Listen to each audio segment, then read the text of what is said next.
Hay palabras cuyo origen se pierde en las penumbras del tiempo. Hay otras, sin embargo, que son recientes. En el siglo XIX apareció una palabra que se convirtió en relativamente famosa entre los círculos cultos del mundo anglosajón. Se trataba de ultracrepidariano. Esta palabra tan extraña significaba algo así como alguien que hablaba sin saber exactamente del tema que lo estaba haciendo. Es decir, lo que vulgarmente se conoce hoy en día como un cuñado. Fue utilizada por primera vez, al menos de forma escrita, por el ensayista William Hazlitt, que la utilizó para criticar al que, valga la redundancia, era a su vez un crítico, William Gifford. Se había enfadado mucho con él por cierta, digamos que, visión negativa de una de sus obras. Lo curioso es que ultracrepidariano viene de una anécdota muy antigua, antiquísima, de Plinio el Viejo. Plinio el Viejo, que era un hombre extremadamente culto, era un escritor, era militar, era un hombre renacentista antes del Renacimiento. Un hombre que curiosamente murió en la erupción del Vesubio. Pero dejó escrita una anécdota sobre el artista más famoso de la Grecia clásica, el pintor Apeles. En esa anécdota se decía que había un zapatero que vio a Apeles pintar un mural y le llamó la atención diciendo que una de las sandalias tenía un detalle no realista, había un error. Apeles aceptó la corrección y, envalentonado por ello, el zapatero empezó a señalar defectos en las piernas y en otras partes de la pintura. Apeles acabó contestándole: Sutor ne ultra crepidam, es decir, zapatero, no por encima de las sandalias. Esa frase ha acabado evolucionando y convirtiéndose en un proverbio en prácticamente todos los idiomas del mundo. En español la conocemos como zapatero a tus zapatos. Dedícate a lo que tú sabes, a lo que estás formado.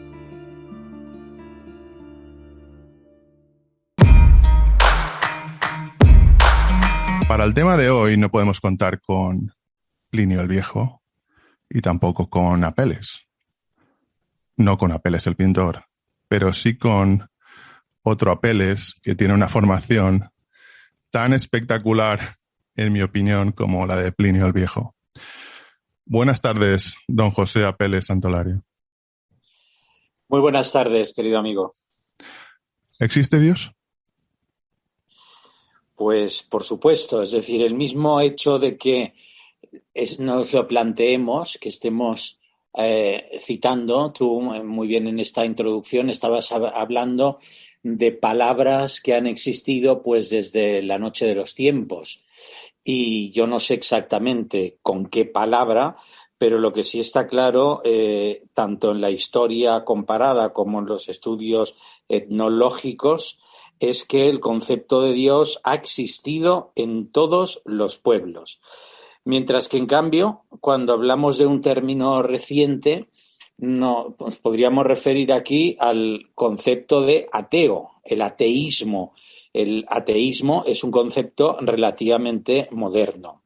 Todos los pueblos han creído en la existencia de Dios, pero es que yo creo que incluso actualmente cualquier persona que se lo quiera plantear, independientemente de las religiones, independientemente de los preceptos que nos gusten más o menos, independientemente de los ministros de una determinada religión, hablando en plata, digamos, a uno le pueden gustar o no los curas, puede creer o no en la Iglesia Católica o en el Islam o en lo que quiera, le puede gustar o no pues que el matrimonio sea para siempre o que los domingos, los viernes no haya que comer carne. Es decir, independientemente de todas esas cosas, lo que es el concepto de Dios, es decir, de un creador, yo creo que la mayoría de gente continúa teniéndolo. Porque a mí siempre me ha convencido, o sea, después de estudiar los argumentos que han dado los grandes filósofos, los teólogos, bueno, pensamos en las vías de Santo Tomás, pensamos en el argumento de San Anselmo. Es decir, a mí finalmente el argumento que más me convence es aquel que Jaime Balmes exponía en el Criterio y decía, imaginaros que alguien va por un bosque y se encuentra debajo de una planta un reloj. Y dice, ¿qué reloj más bonito nos ha dado la naturaleza? Dice, a nadie se le ocurriría decir eso. Dice, cualquiera diría, mira, alguien ha perdido un reloj. ¿Qué relojero más bueno que ha hecho este reloj? Y él decía, no hay reloj sin relojero ni mundo sin hacedor. Y yo, que soy un poco como Kant, que cuando decía que a él lo que más le admiraba era, por una parte, ver a las estrellas por encima de él y, por otro, a la ley moral dentro de él. Y decía que las dos cosas le llevaban a creer en la existencia de Dios. Estáis escuchando y habréis reconocido la voz a José Apele Santolaria. Don José no solo es sacerdote y tiene formación teológica, sino además es abogado, es politólogo, es historiador, es licenciado en humanidades o graduado, la palabra que se utiliza hoy en día, criminólogo, ha estudiado filosofía, tiene formación hasta militar, es capitán en la reserva. Necesitábamos a alguien así, con esta formación espectacular, y creedme que no he comentado todo el currículum, porque el que exista o no Dios, el hablar de este tema, que prácticamente cada ciudadano del mundo y de la historia se ha preguntado a sí mismo alguna vez, requería de alguien con una formación muy amplia, porque hablar de Dios no implica solo hablar de una entidad superior, implica también comentar sobre la realidad. De hecho, voy a contar una anécdota de la primera vez que visité Italia. Cuando iba a entrar al Coliseo, uno de los guardias me dijo, no te lo pienses, entra. Le pregunté, por supuesto voy a entrar, simplemente estoy mirando. Me comentó, mira, tengo amigos que viven a 2 calles del Coliseo. Se han pasado toda la vida postergando el entrar dentro del Coliseo. Uno de ellos ha muerto y nunca lo ha visto. Con la religión católica, como la mayor parte de nosotros hemos sido educados, todos o casi todos tenemos esa impresión de que podemos conocerla o que tenemos nociones, que en el futuro quizá podríamos averiguar algo más. Pero en el fondo sabemos muy poco de ella, más allá de lo que hayamos estudiado en el catecismo. Y la segunda pregunta que quería hacer, porque hemos hablado en otros programas de realidad aumentada, de inteligencia artificial, de cosmología hinduista o hindú, pero en el cristianismo ha habido diferentes nociones de lo que es la realidad dependiendo de cómo se entendía esta. Los gnósticos, los cátaros, tenían una noción distinta de lo que era el mundo. Desde el punto de vista cristiano, ¿cuál es la naturaleza de la realidad? ¿Es una naturaleza muy distinta a la de los gnósticos que pensaban, y voy a resumir porque había muchas corrientes, algo así como que la realidad física es una cárcel demoníaca, o al menos construida por el demiurgo, es decir, por el artesano que facilitaba esta, y que esta realidad física que nos aprisionaba, nos separaba de Dios, del mundo espiritual? ¿Qué es la realidad según la doctrina cristiana? Bueno, yo creo que antes de contestar a esta pregunta desde un punto de vista teológico o religioso, tenemos que planteárnosla ya desde un punto de vista filosófico. Es decir, los cátaros parten de una visión que no inventaron ellos, sino que ya existía mucho antes, y nos tenemos otra vez, como no, pues que retrotraer a esos famosos años de la Grecia clásica.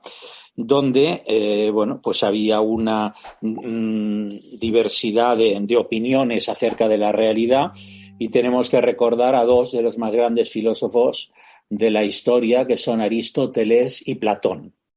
Es decir, Platón ya tenía esa idea de que en realidad el cuerpo no era más que la cárcel del espíritu, y que la realidad nosotros no podíamos conocerla. Es famoso, y no voy ahora a explicar el famoso mito de la caverna, que nosotros no podemos tener un conocimiento preciso de la realidad, sino que solo podemos conocer sombras, y que la materia, por tanto, no nos es más que una cárcel, algo de lo que en realidad hay que huir para poder contemplar directamente las ideas en otra dimensión.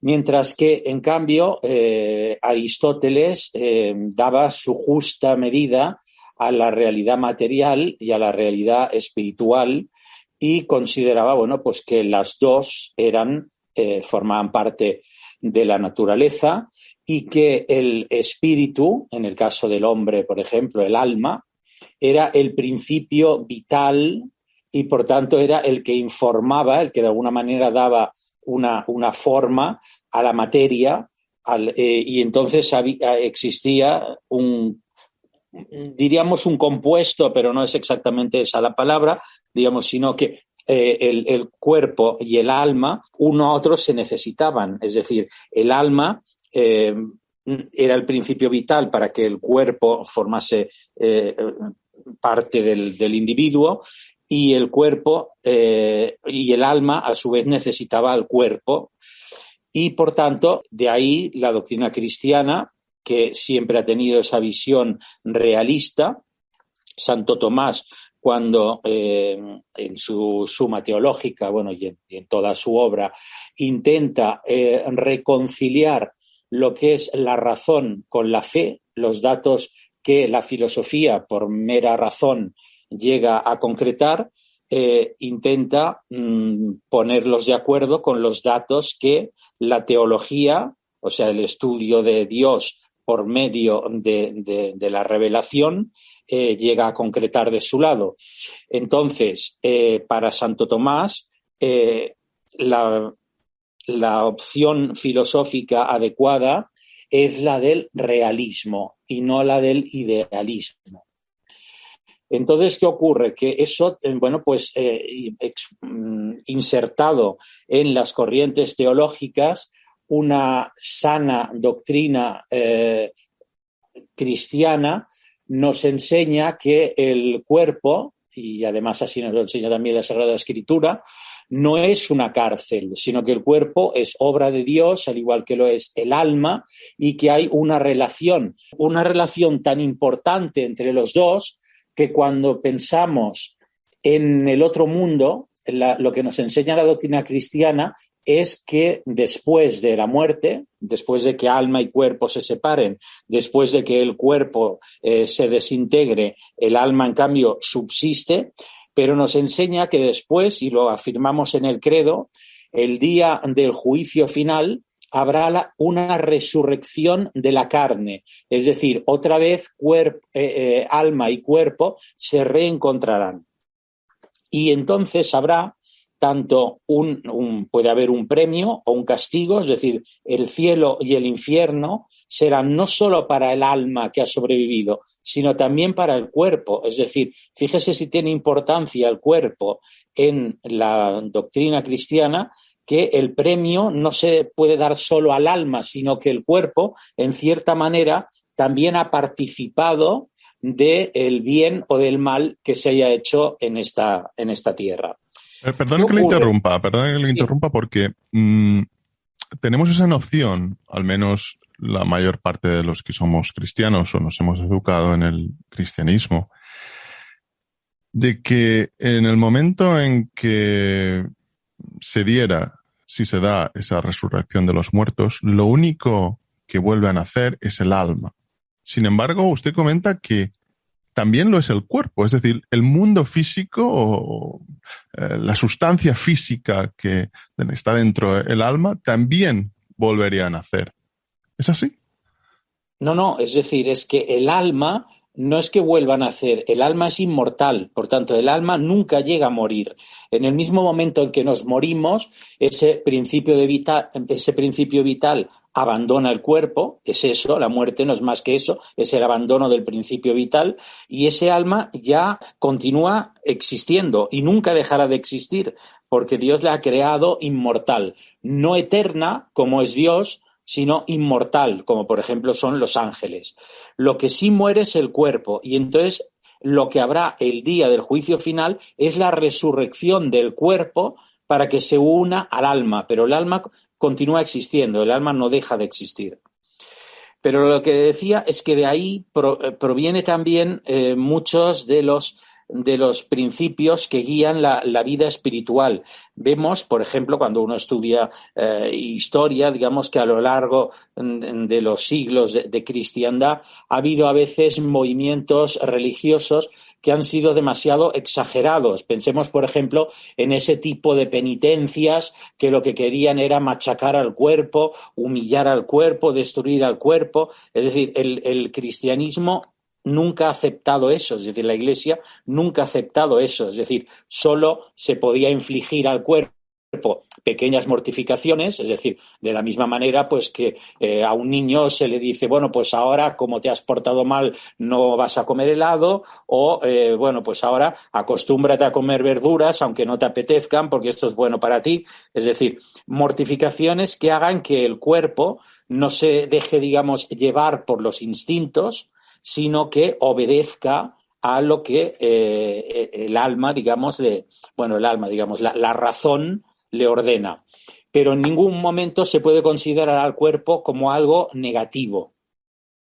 Y algunos de esos movimientos más exagerados fueron, como usted aludía antes, por ejemplo, los cátaros. Es decir, los cátaros que pensaban, bueno, pues que la materia era mala, que solo era bueno lo espiritual y que, por tanto, la materia había sido creado, bueno, pues por el demiurgo o por el dios malo, por el demonio, llámele como quiera, ¿no?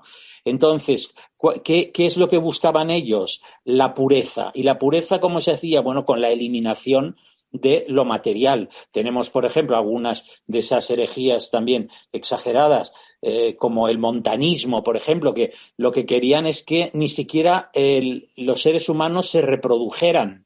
Porque, claro, traer nuevos seres humanos a esta vida es traer nuevos cuerpos, es traer nuevos objetos, digamos, o nuevos entes imperfectos. Claro, eso va exactamente contra la misma enseñanza bíblica, contra lo que Dios manda, digamos, de crecer y multiplicarse. Y además, dentro de esa visión, si la materia está creada por el demonio, hay cierto dualismo, es decir, el espíritu es creado por Dios, pero la materia es creada por el diablo, nuestro cuerpo sería demoníaco, asumiendo esa lógica. Claro, claro, eso es lo que creían y por eso la Iglesia, digamos, combatió con fuerza estas herejías. Además, claro, eso también iba en el fondo contra el monoteísmo, es decir, el desarrollo de la idea de Dios que pasa, digamos, de un fetichismo a un politeísmo hasta llegar a la perfección del monoteísmo, es decir, no hay más que un Dios, porque si hubiese más que un Dios, si hubiese dos dioses, Dios ya no sería omnipotente, porque su poder quedaría limitado, digamos, por el del otro Dios. Y para nosotros el demonio no es un Dios, sino que es simplemente un ángel que se rebeló contra Dios, pero el demonio es una criatura también, y el demonio no tiene ningún poder para crear nada, solo Dios crea, entendiendo crear en el sentido de pasar de la nada al algo. ¿Y cómo se integra dentro de la doctrina cristiana los avances más importantes de la ciencia? En otras palabras, para el cristianismo ha habido cierta noción, cierta explicación de cómo el universo se había materializado. Los avances científicos del último siglo hablan de la teoría del Big Bang, hablan de teorías más profundas que hemos comentado en otros programas, pero no vamos a entrar en ellas. ¿Cómo se integran esos avances con la cosmología o la visión que tenía del universo y de la realidad la doctrina. Bueno, es verdad que la relación entre la teología y la ciencia experimental, o entre la Iglesia y algunos científicos, en algunos momentos de la historia ha sido conflictiva, pero no precisamente en esta cuestión. Es decir, el creador de la teoría del Big Bang es un sacerdote, es el padre Lemaitre, y en ningún momento la Iglesia se ha opuesto a su visión, porque en todo caso sí quizá hubo más conflicto en el tema del evolucionismo, del nacimiento de la vida, pero la Iglesia enseña teología y los científicos enseñan ciencia experimental. Muchas veces lo que ocurre es que ha sido la Iglesia la que lo ha enseñado todo, porque fue la Iglesia la que fundó las universidades, fue la Iglesia también que dio algunos de los importantes científicos. La ciencia se estudiaba en las universidades de la Iglesia, pero sí que es verdad que en algunas cuestiones ha habido algún desacuerdo, pero cuando hay desacuerdo siempre nos tenemos que plantear una cuestión. Dios es el autor de toda la creación. Dios es el autor de la verdad y, por tanto, la verdad científica no se puede oponer a la verdad teológica. Cuando a nosotros nos parece que hay un conflicto entre la teología y la ciencia, es o bien porque la ciencia ha salido de su ámbito y está haciendo teología, o bien la teología está utilizando, por ejemplo, la interpretación de la Escritura para cuestiones que no son teológicas. Si Dios es autor de la verdad, en la verdad no puede haber contradicción.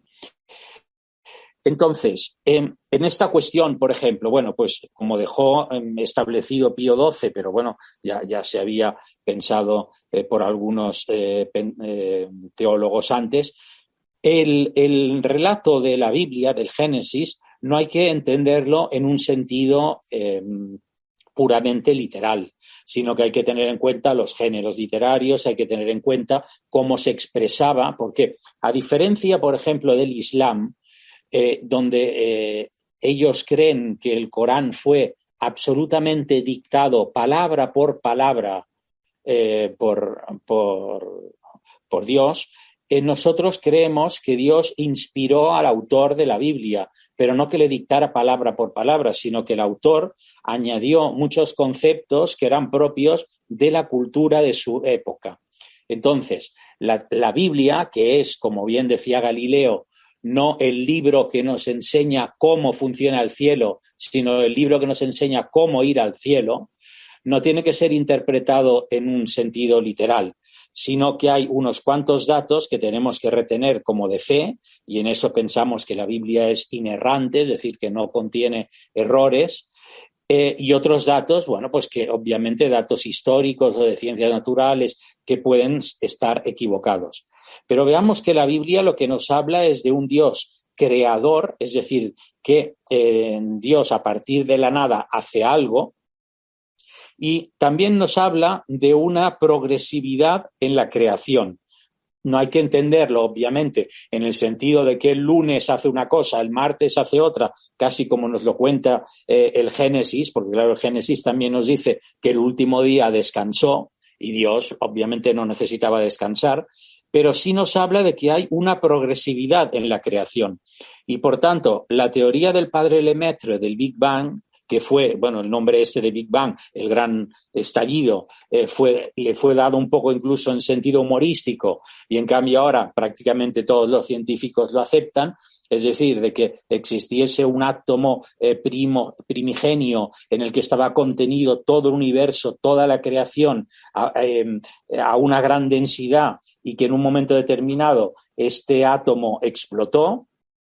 Teoría, digamos, que está basada pues en algunos hechos comprobables, como puede ser la radiación de fondo que tiene el universo o el corrimiento hacia el rojo en la luz del espectro de los astros. Hay algunos, prácticamente todos los científicos aceptan hoy esta teoría, pero bueno, esta teoría no nos explica de dónde sale ese primer átomo, Es decir, en todo caso, hace falta alguien que ha creado la primera materia y hace falta alguien que ha inserido en la naturaleza unas leyes para que las cosas ocurran de una manera determinada y no de cualquier otra. Por tanto, no tiene por qué haber ningún conflicto entre la teología y la ciencia respecto a la creación del universo, ni existe oposición alguna. Es más, muchos de los astrofísicos han sido personas creyentes, cuando no sacerdotes. Es decir, no hace mucho presté a alguien un libro, que no me lo ha devuelto, por cierto, acerca de los religiosos astrónomos. Había muchos jesuitas que han dedicado su vida a la astronomía. Yo mismo conocí, murió hace muy poco, el padre Benedetti, que trabajó en el Observatorio Vaticano y después en el observatorio que tienen los jesuitas, también es del Vaticano, en Arizona, en Estados Unidos, que era un astrofísico y dedicó toda su vida a eso. Por tanto, no tiene por qué haber ningún conflicto y solo plantean o hablan de conflicto personas que no han estudiado lo suficiente y no saben cuál es la situación actual. De hecho, los sacerdotes a lo largo de la historia han aportado tanto al conocimiento que incluso el primer ateo moderno, verdaderamente, yo diría que contemporáneo, es un sacerdote que es Jean Meslier. A mí ahora me gustaría hacer la pregunta opuesta. ¿Cómo será el fin del universo? Al menos desde el punto de vista de la doctrina cristiana actual. Bueno, pues allí, en cambio, es cuando yo creo que la teología tiene que ceder su parte a las ciencias naturales. No tenemos datos teológicos, o sea, por tanto, eso significa que no tenemos datos revelados por Dios acerca de cómo será el fin del universo. Si es que alguna vez habrá fin, lo más probable es que sí. Es decir, la materia ha sido creada y es probable que en algún momento Dios también quiera destruirla, pero de eso no sabemos nada. Por tanto, más bien, ahí es la ciencia la que nos tiene que decir, bueno, pues si el universo está en constante expansión, que parece que es verdad, o como dicen algunos, pues no, lo que hay es un universo que se hincha y deshincha como si fuera un acordeón. Yo creo que ni la ciencia ni la teología tendrán una respuesta a esto. Pero si alguien tiene una respuesta desde las ciencias naturales y es comprobable, pues bueno, pues le tendremos que dar la razón. Y si Dios un buen día decide revelarse y explicarnos cómo va a acabar el mundo, pero la verdad es que sobre eso no tenemos ni idea. Es decir, ni siquiera sabemos cuándo va a acabar nuestro mundo personal y privado, es decir, no sabemos ni cuándo vamos a morir. Dios dice que nadie sabe ni el día ni la hora. Por tanto, es todavía mucho más difícil que podamos saber algo del universo. Pero si pensamos en los millones de años que hace que existe el universo y en lo poco que hace que existe la humanidad y en lo menos todavía en lo que existe una humanidad que sepa leer y escribir, y todavía menos en lo que representa nuestra vida en la historia de la creación, no podemos pretender explicar cuál va a ser el final de este universo. Antes me ha hecho usted una corrección que era muy pertinente, porque ha afirmado que el alma no iba a renacer, porque no iba a morir. Lo que moría era el cuerpo, y en el fondo la resurrección de los muertos era una reunificación. Pongo yo la palabra. Pero teniendo en cuenta los avances tecnológicos en medicina, sobre todo en informática, y el mundo al que estamos yendo, ¿qué opina de el deseo y la posibilidad de que el ser humano acabe siendo inmortal físicamente o como, digamos, un alma en un soporte digital? Bueno, el ser humano sí tiene ese deseo, digamos, esa sed de inmortalidad, aunque en unas circunstancias concretas alguien puede decir, bueno, pues yo ya me quiero morir porque no estoy bien aquí, pero en realidad el ser humano quiere vivir más y mejor. Y de ahí vienen, bueno, pues muchos de los avances de la medicina, de la técnica, porque el ser humano quiere trascenderse.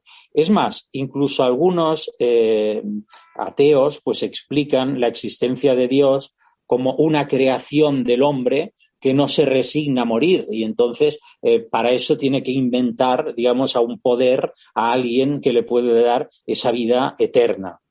Yo eso evidentemente no puedo aceptarlo, por cuanto el concepto de Dios no es solamente el que me da la vida eterna, sino es el concepto de alguien que existe desde siempre, por tanto que es eterno, y no encontrando nosotros el concepto de eternidad en esta vida, solo podemos pensar, solo podemos tener ese concepto en nuestras mentes porque alguien nos lo ha puesto, y ese alguien es Dios. Por tanto, no funciona la cosa al revés, no es yo quiero vivir para siempre. El para siempre no existe en esa vida. A nadie se le puede ocurrir la idea del para siempre si no es porque ya la tiene dentro, si no es porque Dios ya se la ha puesto. Pero decía que, claro, el hombre intenta vivir más, pero, y es verdad, y lo ha conseguido, pero estamos viendo también que eso tiene unos límites. Estamos viendo, por ejemplo, pues que las células tienen como un reloj, una programación para vivir como mucho 100 años. Y cuando se ha intentado, por ejemplo, con la oveja Dolly, pues se ha intentado hacer clonaciones, bueno, se ha creado un nuevo ser, pero ese ser es un ser que nace ya viejo y que, por tanto, no va a vivir mucho, porque en realidad las células están ya agotándose. Por tanto, yo creo que sí, podremos vivir más, de hecho vivimos más, se ha desarrollado mucho la medicina, los trasplantes, ahora vive gente que antes no hubiese vivido, la media de vida ha crecido muchísimo, pero yo creo que eso tiene un límite. Usted tiene formación en filosofía y en los últimos 10 años la teoría que probablemente ha causado más impacto en este mundo, llegando incluso a generar olas en la ciencia natural, es la teoría de la simulación del filósofo de Oxford, Nick Bostrom. Los oyentes de este programa saben perfectamente a lo que me refiero. De hecho, me remito a los diferentes episodios en los que la hemos tratado. Pero sucintamente, lo que habla Bostrom es que en el fondo, quizá lo que estamos viviendo como una realidad primigenia, en el fondo no deja de ser una simulación. Es decir, cuando alguien crea una copia de algo, por ejemplo, de una canción, el número de copias es exponencialmente mayor al del original. Eso significa que si, por ejemplo, los humanos del futuro han llegado a alcanzar la tecnología como para simular el universo o simplemente el mundo, el planeta Tierra, las copias que generarían de este planeta para diferentes cuestiones, estudios, etcétera, serían miles o millones, serían como videojuegos. Eso, según Bostrom, haría que la posibilidad de que nosotros fuéramos una de las copias es algo mucho más plausible de que fuéramos la original. Esto es algo que acaba conectando con ideas antiquísimas de la filosofía. ¿Qué piensa de esta noción de que lo que entendemos como un universo tangible, un universo físico, obra de Dios, en el fondo, para algunos, es una mera simulación? Bueno, pienso que esto no es más que oponer una fe a otra. Esta teoría no es una teoría, digamos, que se base en ningún dato científico, no es una teoría, digamos, a la que se pueda llegar racionalmente, sino que es simplemente fruto de la imaginación. Por tanto, quiero decir, a mi fe, a lo que yo creo revelado por Dios, alguien opone una teoría de lo que él piensa que podría pasar. Es decir, como los filósofos que decían, no, es que en realidad nada existe en el universo más que yo. y todo lo que existe no es más que fruto de mi pensamiento. O sea, como si estuviéramos nosotros dormidos y en un sueño imagináramos cosas, como si yo ahora estuviese dormido e imaginara que estoy haciendo una entrevista con usted y usted no existe. Creo que muchas veces estas teorías, aunque se presenten con ropajes más o menos científicos e incluso utilizando algunas expresiones matemáticas, no demuestran nada ni tienen ninguna consistencia en sí mismas, sino que, bueno, no son más que fruto de la imaginación. Por tanto, yo no le doy una mayor importancia a todo eso. Claro que es posible. Bueno, sí, pues a lo mejor nosotros ni existimos y no somos más que un programa de ordenador que funciona, que lo ha pensado alguien más. Pero delante de todo eso yo prefiero pensar que Dios nos ha creado y nos ha creado a cada uno distintos, a cada uno con nuestra dignidad, que cada alma humana es distinta e irrepetible y que cada alma humana será, bueno, pues castigada o premiada según lo que haya hecho aquí en esta vida. Estos últimos días Facebook se ha cambiado de nombre, ha colocado el de Meta en su lugar para referirse al grupo y ha anunciado en una presentación sus planes para el metaverso. Es decir, para la idea relativamente antigua, se retrotrae algunas décadas ya, de crear mundos de realidad virtual y de realidad aumentada. Es decir, de la mezcla de lo tangible con elementos digitales que en el fondo sean algo que enriquezca la realidad. Para muchos esto es el inicio, el primer paso del transhumanismo, que nuestro cuerpo empiece a tomar elementos digitales, ya sea físicamente, mediante implantes, o ya sea a través de la percepción que tenemos, lo que nos rodea. De hecho, hay ejemplos como las gafas Oculus de la misma Meta, de PlayStation, etcétera, etcétera. Son ejemplos incipientes, porque tienen muchos problemas técnicos, cableado, fricción, ópticas, etcétera, pero es evidente que no se está hablando de ciencia ficción, se está hablando de inversiones multimillonarias en un negocio nuevo. ¿Cómo ve usted ese deseo por parte de algunos megamillonarios de movernos hacia un mundo con una realidad distinta a la que entendíamos hasta ahora, distinta a toda la historia del ser humano y a cambiar la naturaleza del hombre, a hacerlo evolucionar, que se llama el transhumanismo, pasar de una mera base física y, bueno, una mente o un espíritu, lo que cada cual crea, enriquecido con otros elementos añadidos y creados no por Dios, sino creados por otros hombres? ¿Qué piensa de eso? Bueno, la técnica siempre ha servido para que el hombre viva, como decía antes, más y mejor. Lo que ocurre es que la técnica, como cualquier actividad del hombre, tiene que estar sometida a unos principios morales. Todos sabemos, bueno, pues que los científicos que crearon la bomba atómica, evidentemente, desarrollaron un conocimiento científico y técnico muy importante, pero los efectos que esa técnica ha tenido en la historia de la humanidad, pues en ese aspecto, por ejemplo, no han sido positivos. En cuanto a ese transhumanismo, es decir, ya hay hace muchos años, por ejemplo, los trasplantes. ¿Cuánta gente lleva pues un marcapasos o lleva pues una prótesis porque pues que han perdido una pierna o un brazo? ¿Cuánta gente lleva elementos técnicos en su propio cuerpo? Y eso, mientras sirva para que la vida del hombre sea mejor, pues no hay más que celebrarlo.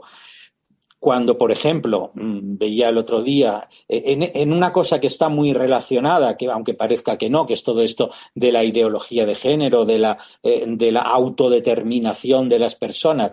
Bueno, pues una persona, por ejemplo, que se creía pez, y por tanto se hizo implantar unas aletas con una serie de terminaciones,